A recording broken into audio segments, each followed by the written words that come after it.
Welcome to Planning for the Future in Uncertain Times, a Master Your Money Live Digital Bootcamp presented by Fidelity. Here's your host, Tanza Loudenback. Hi everyone, my name is Tanza Loudenback and I'm the personal finance correspondent for Business Insider. I'm also training to become a certified financial planner. Welcome to Master Your Money, a Business Insider series that's designed to help millennials take charge of their financial future. You can submit questions at any time during this chat today using the Q&A window on your screen. But first, I want to ask you a question. Do you feel in control of your financial future and your financial situation right now? You can answer that question in the poll box that pops up on your screen with a simple yes or no. If that feels like a heavy question, let me explain. As I was doing research for this discussion, I realized there's been something missing for me during this chaotic time, and maybe for you too. And that's a feeling of empowerment. If you're searching for confidence and tools to make the next best decision for your money, you're in the right place. And joining me today are two very skilled personal finance experts who I know can help us put some of that wind back in our sails. First up, we have Ana Inye Conte, who is a certified financial planner and the founder of Dare to Dream Financial Planning, where she supports women of color and first-generation wealth builders. Welcome, Ana. Thanks so much. I'm so glad to be here. We're also joined by Kelly Lannon, who is the Vice President of Young Investors at Fidelity Investments, where she helps young people understand their finances. Hi, Kelly. Hey, Tanza. How are you? So happy to be here as well. Hi, Ana. Hi there. We have a great group today. Okay, looks like we have the poll results. So 53% of you said yes, you feel in control of your financial situation right now. That's close to half. Ana, does that surprise you? No, because I think we as a society are we're kind of split into those who have been fortunate to not be so affected by the current pandemic and recession. And then there are a lot of us who are really feeling the pain. So that sounds about right to me. Do you want to weigh in, Kelly?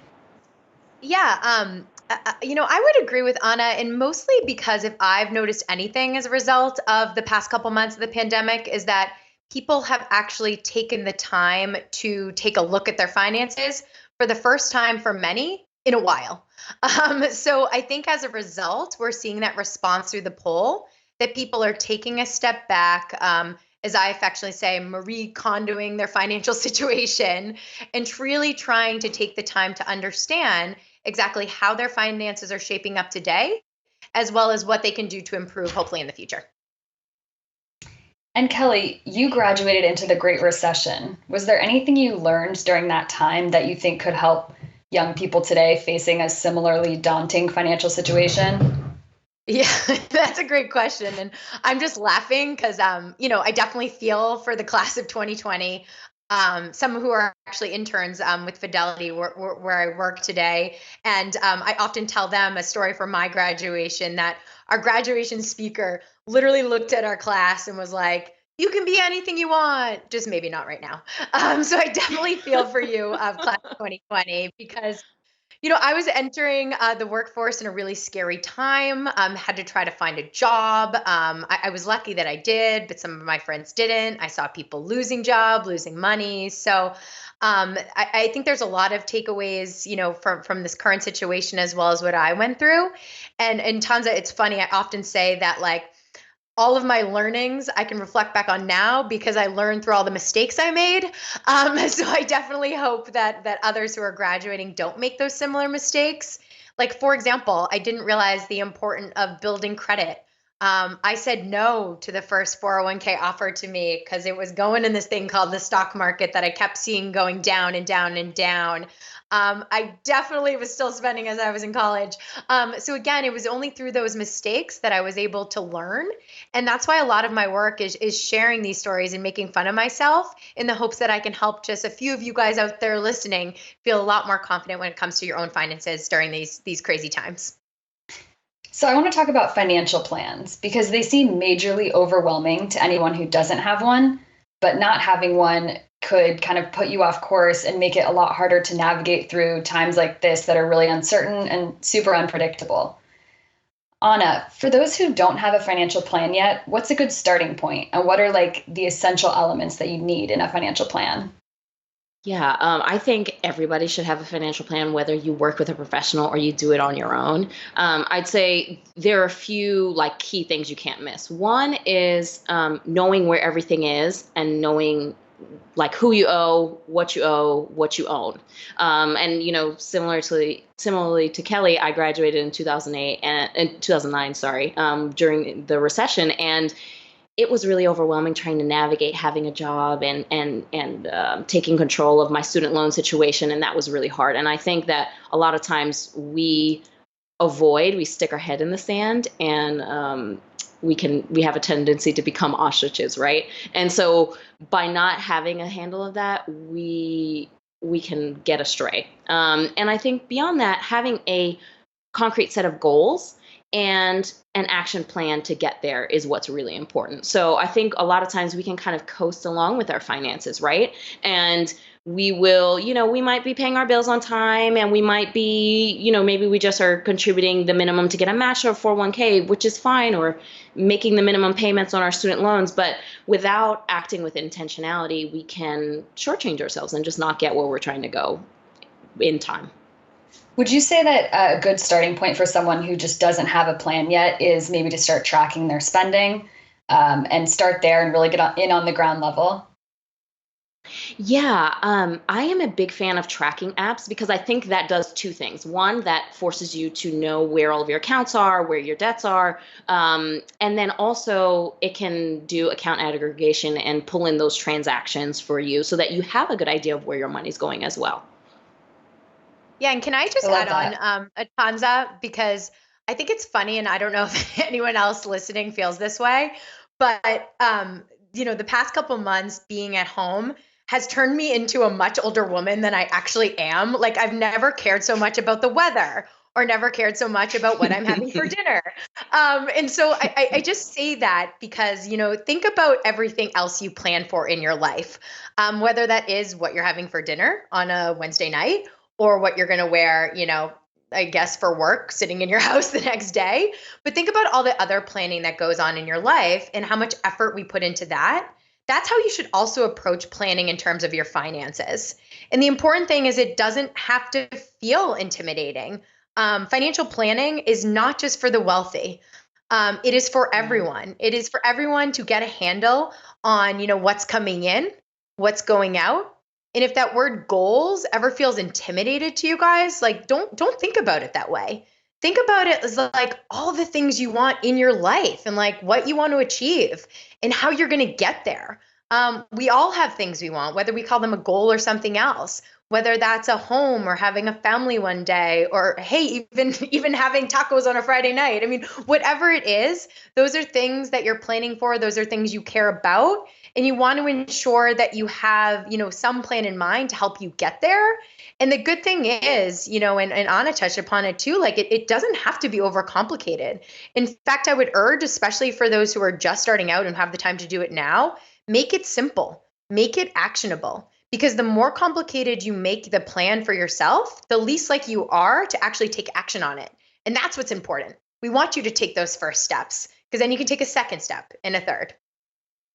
I love that. And that reminds me of my own aha moment I had a couple of years ago, which was just kind of shifting my mindset and realizing that money is a tool and not a chore that I am obligated to, or that I have to feel an obligation to take care of, or like chores I have to check off my to-do list. I see it as a tool, and I get excited about, getting closer to those goals.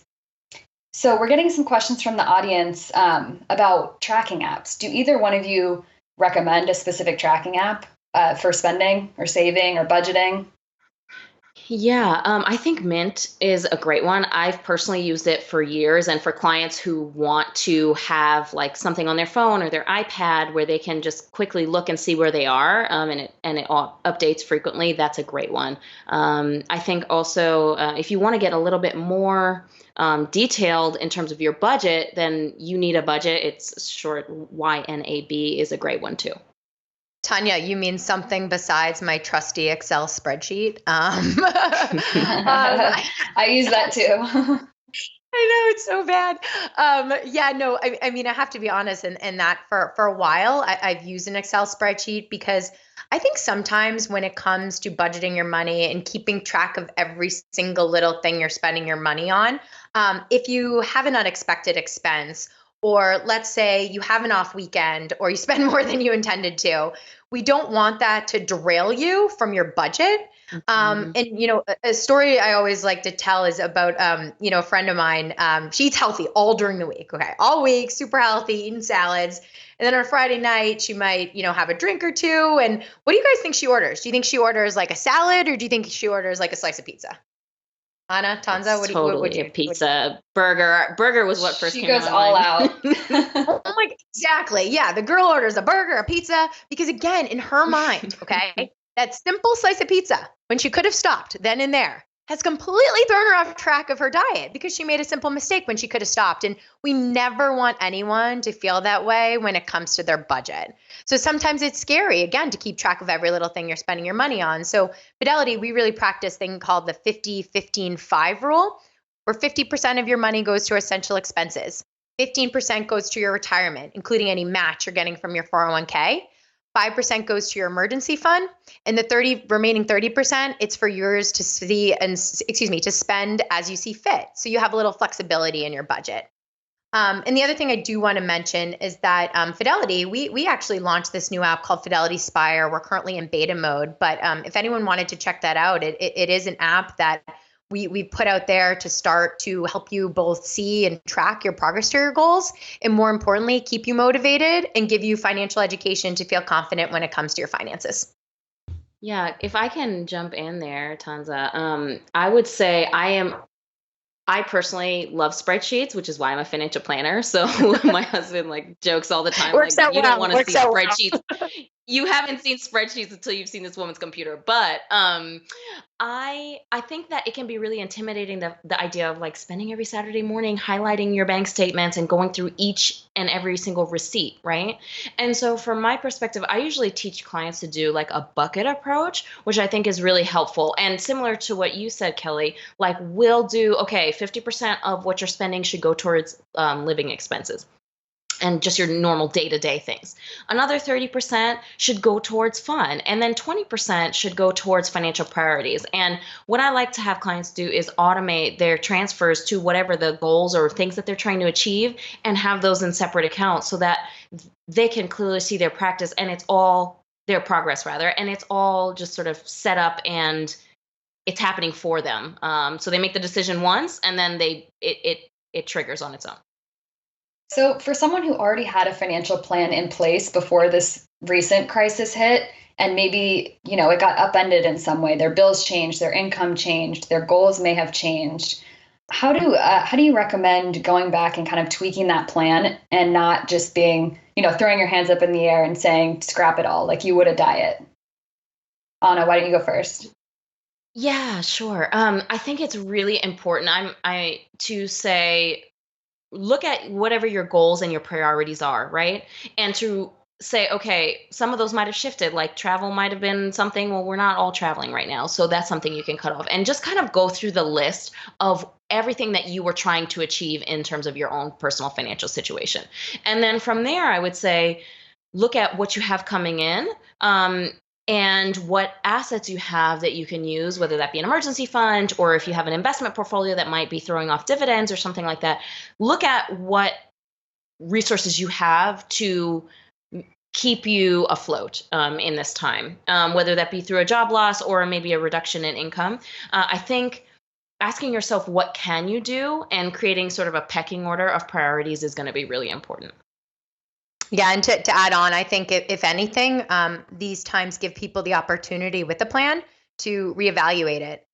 Because guys, creating a plan is not just like a one and done thing. You know what I mean? It's, if you're training for a marathon, for example, you're not going to do an easy 3-mile run and then the next day be like, yeah, I can run 26 miles. It's not going to happen. So like anything, consistency, and ongoing, that is one of the key aspects to a financial plan. Almost think about it like going to the doctors. I hope everyone's going to the doctors at least once a year. Make sure you take the time and once a year check on your financial plan. And times are tough right now. And if anything, use it as an excuse, to take a step back. And the good news is seen by that first poll, I think that's what people are doing, which is awesome. But at the same time, like I do want to just be compassionate and also acknowledge that, we get it. These are really stressful times, and we get how nerve-wracking it can be. I feel it. I'm sure Anna and Tanza, you guys feel it too. Mm-hmm. But the important thing is just try not to panic. There's going to be downsides. There's going to be kind of shifts constantly. That's part of life. That's part of the economic cycles. Typically, the good news is that the downsides are typically followed by an upside. So for any of those long-term goals, like make sure you stay the course, because chances are that you probably don't need that money for a long time, such as retirement. And as Anna, you pointed out, like for some of those short-term goals, the good news is that you're probably cutting some things out of your life that you probably normally would have spent money on that you're just not doing anymore, such as travel or going out to eat. I'll just give one personal example that I think can hopefully put a smile on everyone's faces, is that my husband and I, we recently got a puppy named Dolores. She's this really cute little Bernese mountain dog. And guys, she was not in our financial plan. Let's put it that way. But given the current situation and the fact that we were saving money in other areas, we were able to allocate some of those funds to things like paying for her food and pet insurance and getting cute little Dolores. So as Anna already noted, and just in my silly Dolores example, she is the cutest thing. If you do have the opportunity to take some of that money that you were spending on other things and reallocate to other parts of your life, specifically something like an emergency fund, definitely now is the time to do it. We have a great question from the audience about homeownership. So someone is asking, saying people say homeownership is a really important step in growing wealth and planning for your future, but it can seem like a large portion of your money when you have to cash out a down payment, which could be half or more of your savings, or even stock investments to buy it. Why is homeownership so important, and is it actually a good part of a plan? Well, if I can jump in there, I think that I don't like absolutes. I don't like people saying that you always have to do something. I'm sure you guys have experienced this. My parents, very well intentioned, were like, you're married now, so go buy a house. Like that was the natural progression, right? And then have the kids, but that's a whole nother conversation. I think that it can be very powerful if you know where you want to live, and where you've always wanted to live in your hometown, and your parents are there and your grandparents and all your friends, and this is where you want to stay and put down roots. That's great. But I think a lot of people in our generation, we just don't know where we're going to be, right? And so that flexibility can be really, really powerful, of not owning a home and not getting tied down. I think, we saw in the last recession that, people might have owned a home and then lost their job and then wanted to move across country, and they didn't have that ability, or they were still tied in some financial way to their previous location, right? And so I think that it's not an absolute. You just have to do a personal assessment and say, okay, do I prefer the certainty of knowing what my mortgage is going to be every month, having a relative idea of my expenses and where I'm going to live for the next 15 years? Or do I prefer to have the flexibility of a liquid portfolio? And let's say I don't like this neighborhood anymore, I want to move somewhere else, and then I just have to, finish my lease and move on. That's really a personal decision. But I do think it is nice to have that certainty and that stability. And there is obviously appreciation of the underlying asset too, that can be meaningful if you live in a New York, DC market where real estate seems to keep going up. Yeah, and Anna, I was laughing at your comment about the kids, because I don't know if anyone else can relate who's listening. I feel like when I got engaged, like the night I got engaged, the first question that was asked is, when are you getting married? And then literally when I got married and I was like walking down the aisle, someone was like, when are you having a kid? So it's just very funny, because as you guys know, there's these expectations, I think maybe a little bit from our parents and others, that like there's this right path to do anything and everything, which is definitely not the case. And for those on listening, for Tanza, you and Anna, like people should do things in the order that works for them. Whether that's, have a kid first or get married first, or it's really up to you. So Anna, I definitely related to what you said. And Tanza, I'm glad that someone asked this question, because I feel like, home ownership is often seen as kind of that beacon, that end goal. But I feel, and it's super exciting, and I can relate, because I feel like not enough people talk about how terrifying it is to buy a home. My husband and I just bought a home last fall, I believe in September, October. I don't even remember at this point. And I cannot tell you how scary it was to press that button, transferring money out of my brokerage account to go towards our down payment. And the funny thing is, guys, is that that's what that money was for. That's what I was saving for. And I knew it, but there was still something very scary about taking all this money out I'd worked so hard for so many years to save for and put towards something like a home.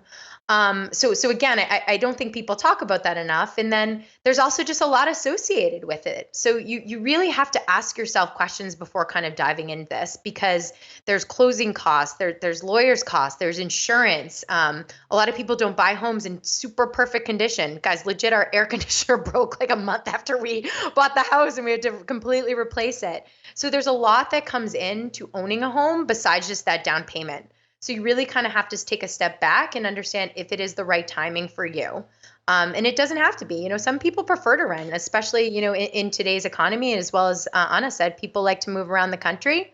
But I can also say that even though it was terrifying, it's really exciting. This is the first thing that I've actually owned, because we don't really have a car. So it was the first thing that we actually had ownership on. There's a little bit of pride in knowing that I'm putting money towards a mortgage payment versus just paying rent.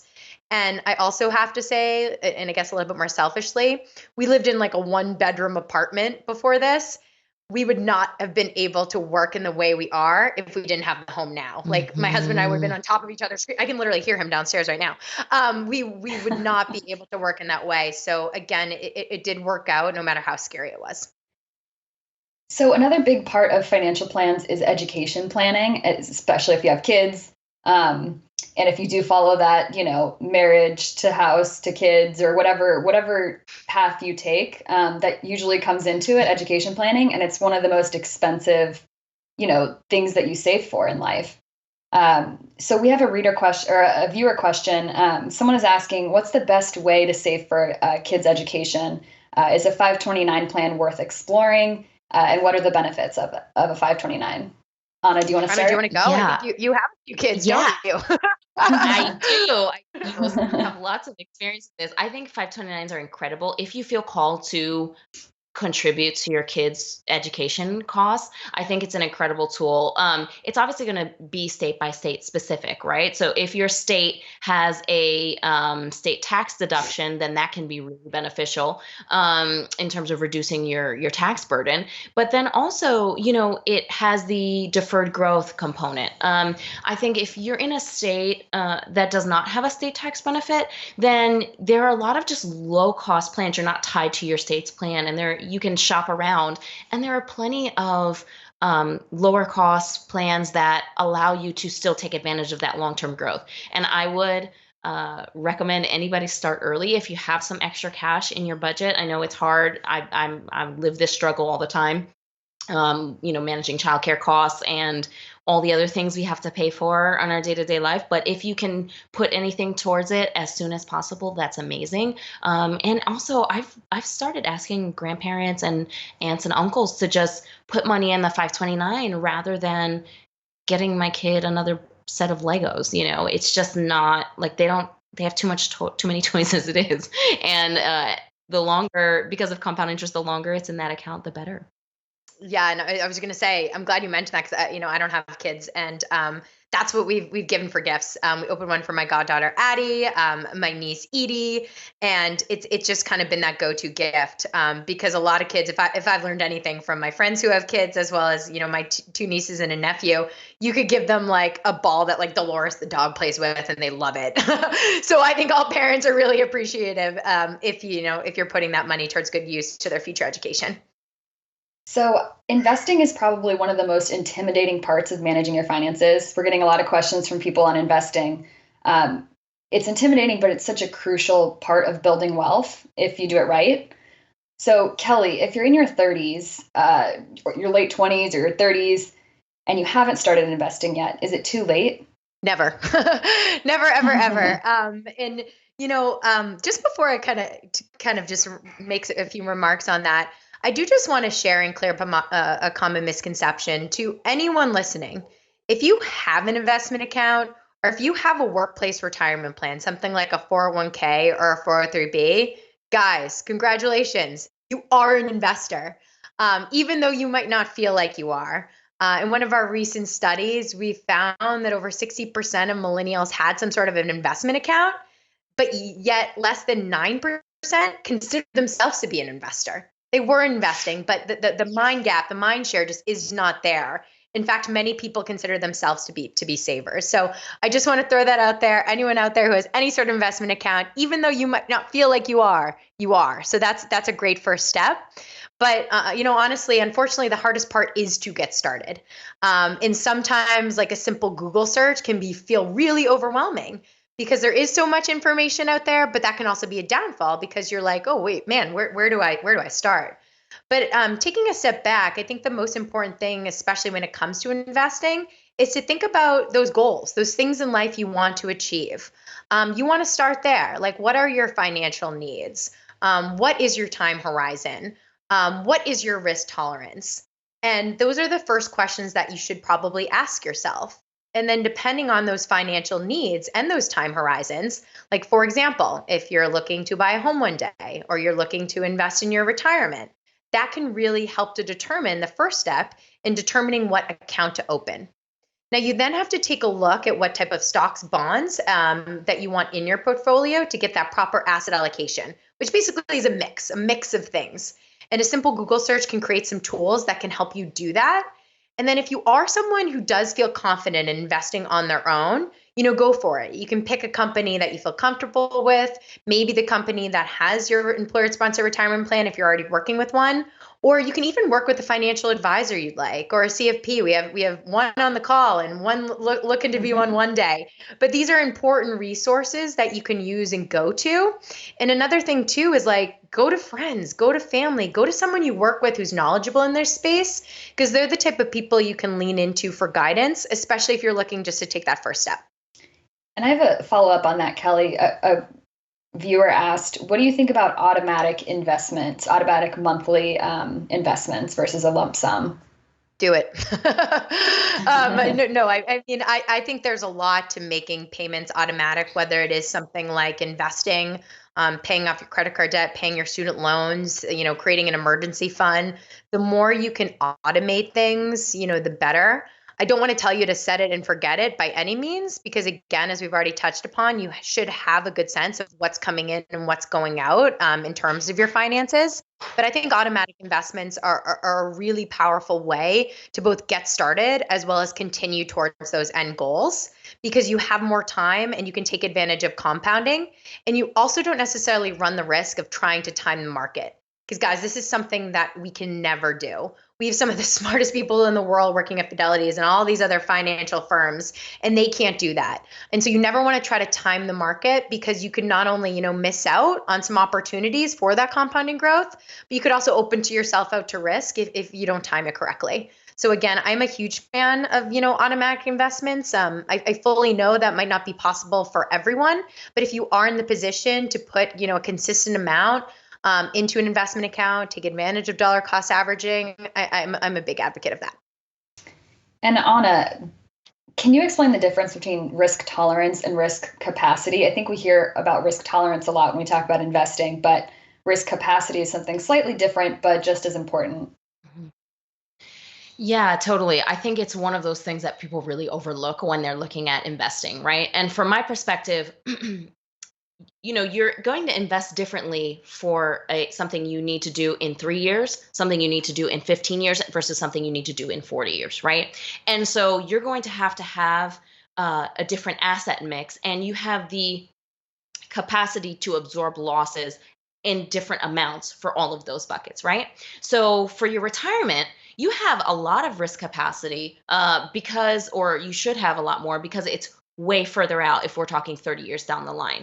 And beyond that, I think if you have, and can be where it can be helpful to work with a professional or to use some of the more sophisticated online calculators that are out there. I know Fidelity has a lot of good ones, but if you've saved more than you might have needed to for a particular goal, then you might have a little bit more capacity to take more risk in that sort of silo of your accounts than if you had, let's say, saved a little bit more in line with what you actually need or undersaved.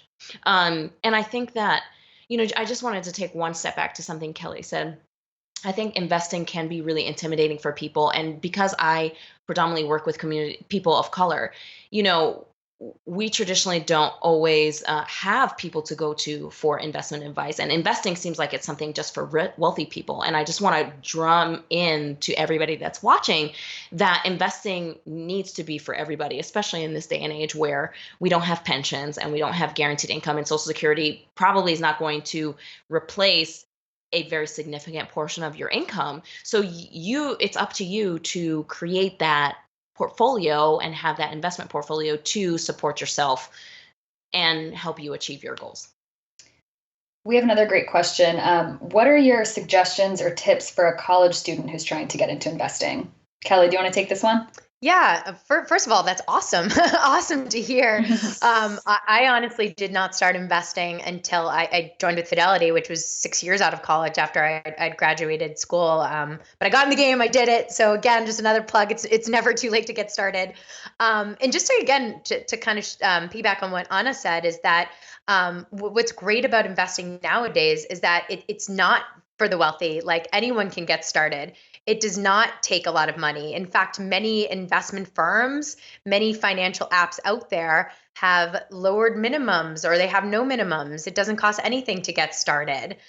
There's no specific amount you need to put into an account. There's no fees, which I think is awesome because those typically have been cited as barriers. In fact, one of the number one barriers is fees in getting started.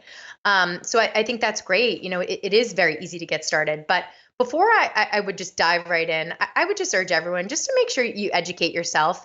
There are, as I already said, it is easy to get started, but because of that, we just want to make sure people aren't just like diving in without doing a little education and kind of taking the time and to think about why they want to start investing.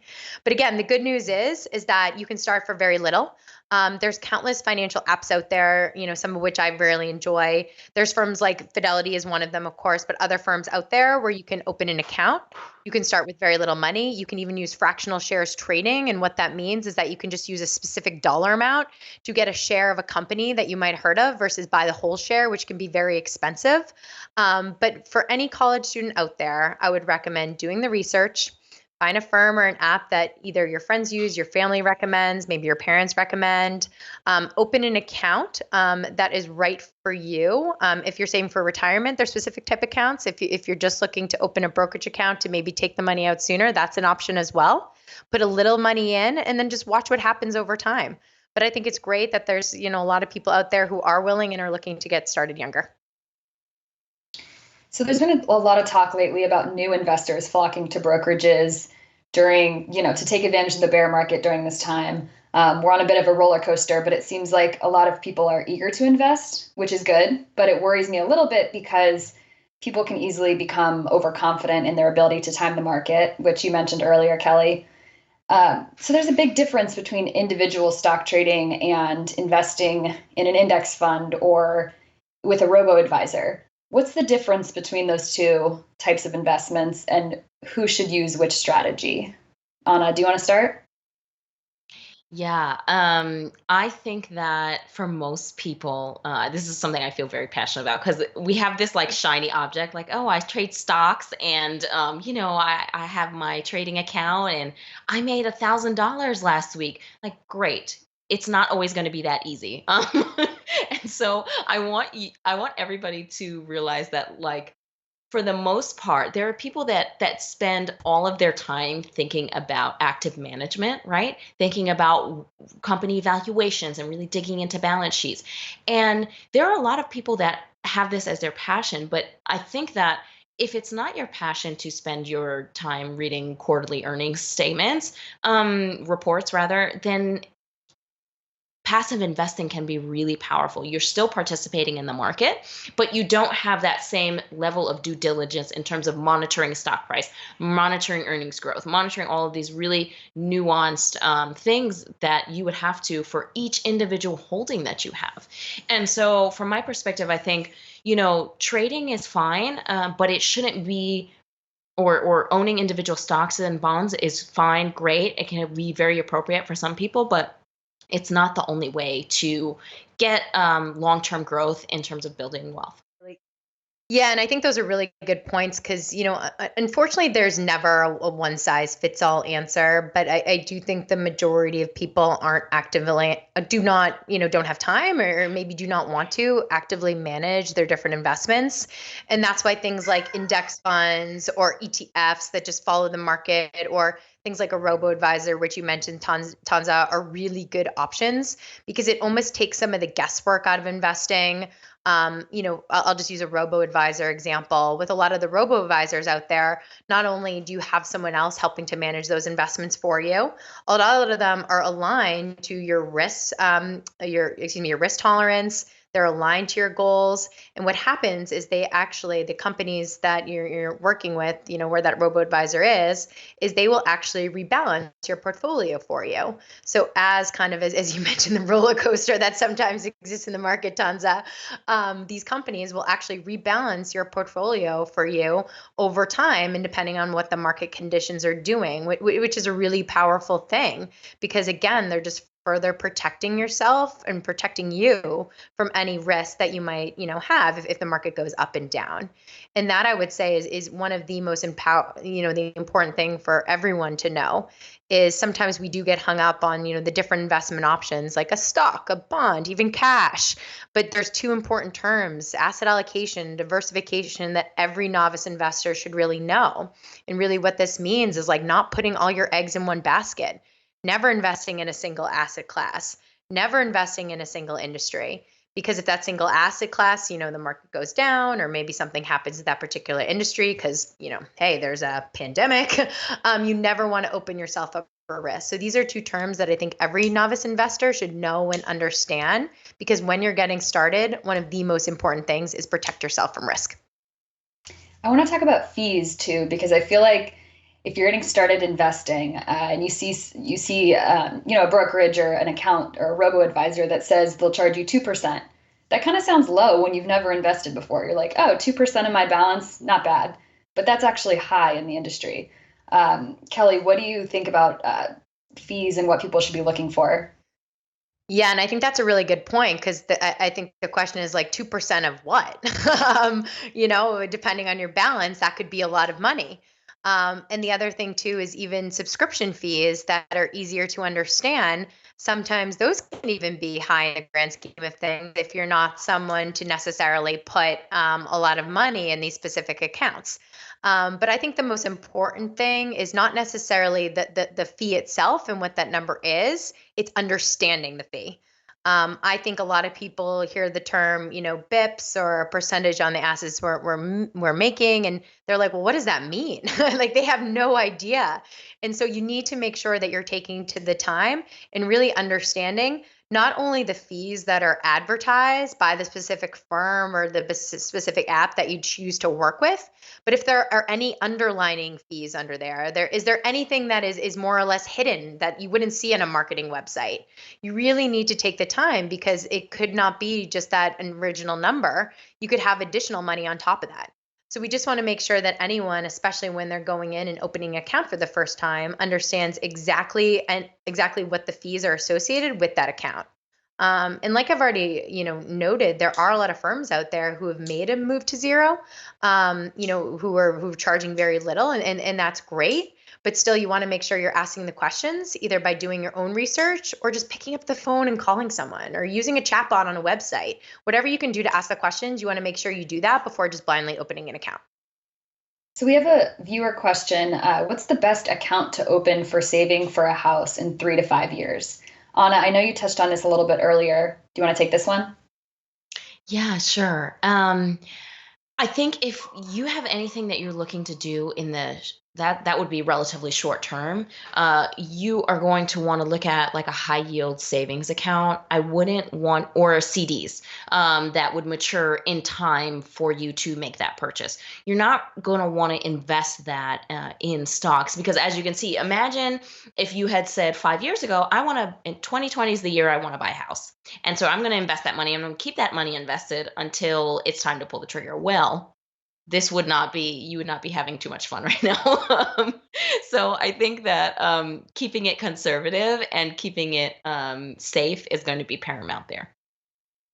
We have a question about mutual funds versus passive investing. What are the differences, and what should someone be looking for if they're looking to invest in a mutual fund? Who's that a good strategy for?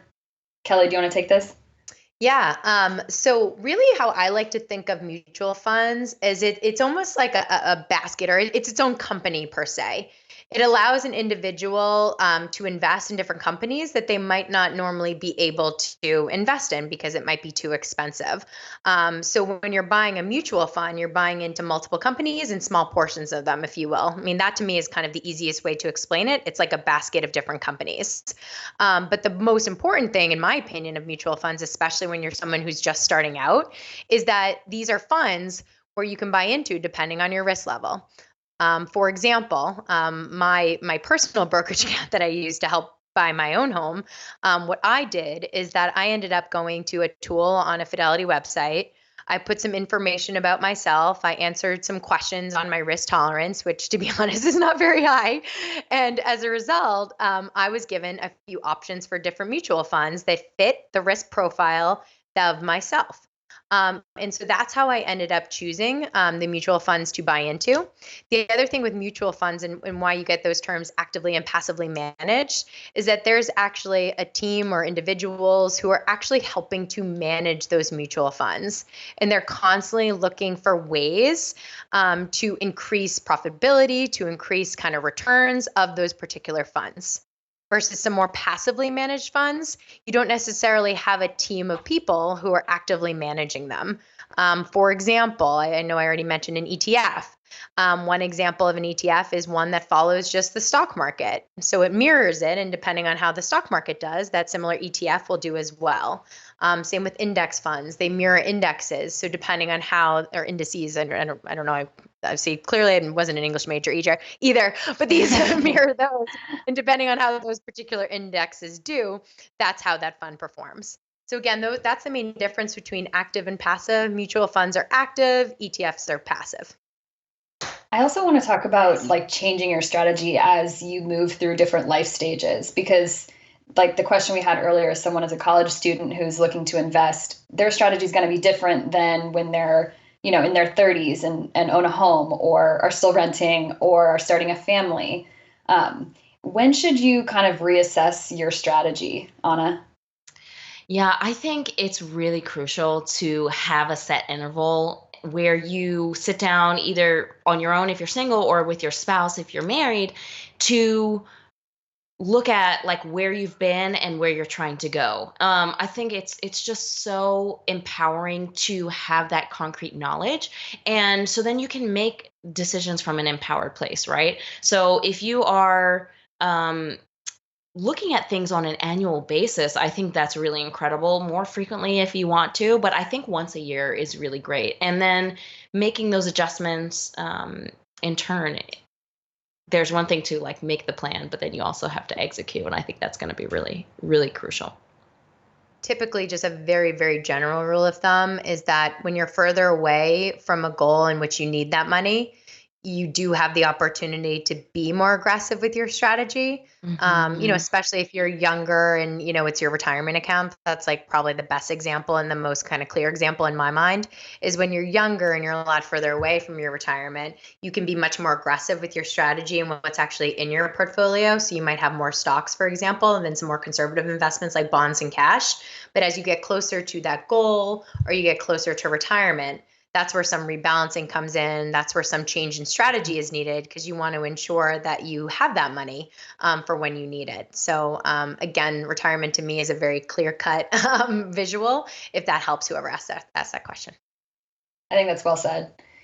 So you just mentioned this, but it seems like creating a plan and following through on a plan are two totally different things.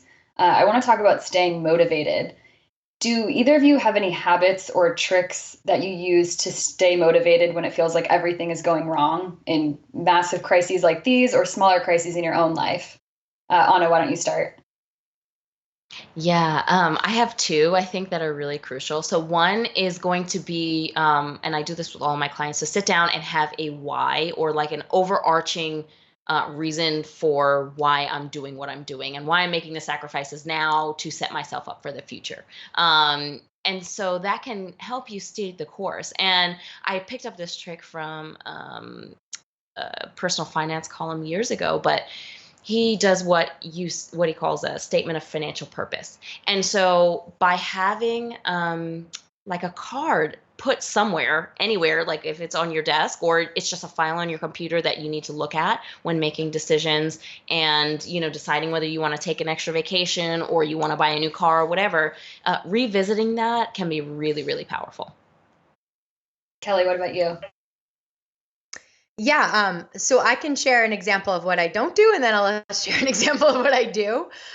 In terms of what I don't do, and I would tell everyone on this call is don't lean into your social media as like the indicator on what keeps you motivated or not. In the study that I've referenced a few times today, is we actually found that social media and like the fear of missing out, guys, the FOMO is real. That actually has a very negative impact on your spending, your saving. People often look at their social media and like don't understand how other people can do these things that they can. It's like, it's not just like keeping up with your friends anymore. It's like keeping up with the random influencer that you find on the Explore page who's like in Greece right now. And you're like, how are you in Greece? It's a pandemic. But again, so that's what I try not to do. And I would urge everyone on this call to try not to do that. And it's hard, it is hard sometimes. But what I do, a few things. Number one, I am a huge fan just in every aspect of my life. And, this is maybe old school, like, I just like write lists down and I find so much satisfaction, guys, in crossing them off. Like, look, this is my current list, disaster. But if you see, again, all those like Business Insider webinar prep, I can cross that off after this. But again, there's just so much pleasure in crossing stuff off. And that's what I do a lot, with some of the different goals I have in my life, usually for the shorter term, because it can be more achievable. But I definitely keep a record. I definitely keep a place where they are. And then I can actually celebrate and do something when I achieve it. And another thing too is, celebrate. When my husband and I bought a house, like we were celebrated because like this is something we'd worked so hard for. And it was, yes, it was scary, but it was also inspiring. So make sure you always take the time to celebrate your successes, even if it's something very little and something small, like pause and be like, you did awesome, Kelly, or you did awesome, Anna, or Tanza, great job. Like definitely take the time to celebrate and like use the people in your life to also keep you motivated. I mean, that's why things like, Apple Watches and other type of, fitness programs are so great because they keep you pushing and you're competing and so on and so forth. And so if that's stuff that works for you too, lean into others, lean into your friends, your family, your significant other to help you keep motivated because it doesn't just have to fall to you individually. I use a lot of those same tricks too. And they've really proved, helpful for me. I also lean into a saying that we have at Business Insider, which is get better every day. To me, that means like keep the momentum going, continually improve and innovate, even when you have setbacks like the current situation or you're making mistakes. You can have a financial plan, but you don't have to follow it to a T, and it doesn't have to be perfect. You should just focus on making the next best decision for your money. I want to thank Kelly from Fidelity and Anna from Dare to Dream Financial Planning for being with us today. And thank all of you for joining us. There will be a survey popping up on your screen momentarily. If you could please fill that out and keep an eye out for a follow-up email that we'll be sending with more information about Master Your Money and a recap of today's event. Thank you.